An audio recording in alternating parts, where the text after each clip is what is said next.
আমরা গত 12 তারিখে একটি ঘটনা ঘটেছে বলে আমরা 14 তারিখে সেটা জানতে পারি। পুলিশের কাছে অভিযোগ আসে যে দুইটি বাচ্চাকে ধর্ষণ করা হয়েছে।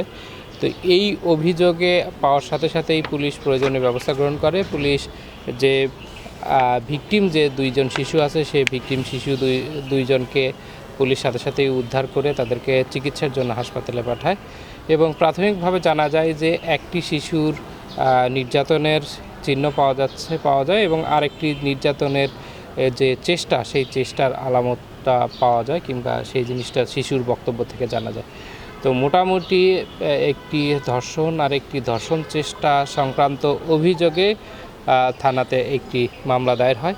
সেই মামলা দায়েরের সাথে সাথেই পুলিশ তার সবগুলা টিম, থানা পুলিশ এবং ডিবি পুলিশের যৌথ টিম প্রায় 2 রাত নির্ঘুম সময় কাটিয়ে এবং প্রচণ্ড সবগুলো জায়গাতেই অ্যাক্টিভলি পার্টিসিপেট করে শেষ পর্যন্ত তাকে গ্রেপ্তার করা সম্ভব হয়। তাকে কাহালু থানার পাইকর শাহানাপুর নামক জায়গা থেকে তাকে গ্রেপ্তার করা হয়। সেই জায়গাটা মহস্তানগড় মানে শিবগঞ্জ উপজেলার প্রায় সংলগ্ন একটা জায়গা থেকে তাকে গ্রেপ্তার করা হয়েছে।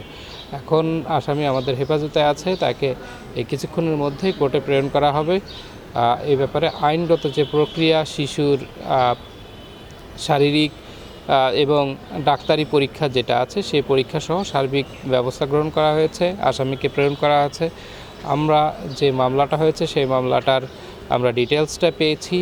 এখন ডাক্তারি পরীক্ষার যে ফল, ডাক্তারি পরীক্ষার মাধ্যমেই এই বিষয়টা ধর্ষণ চেষ্টা সংক্রান্ত যে বিষয়গুলো সেই বিষয়গুলো উঠে আসবে।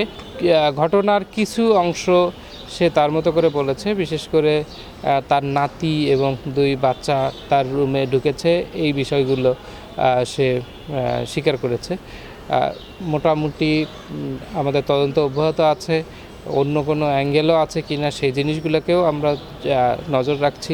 তবে আমাদের ডাক্তারি পরীক্ষার যে রিপোর্ট সেই রিপোর্টটা এখানে খুব গুরুত্বপূর্ণ ভূমিকা রাখবে বলে আমরা মনে করি।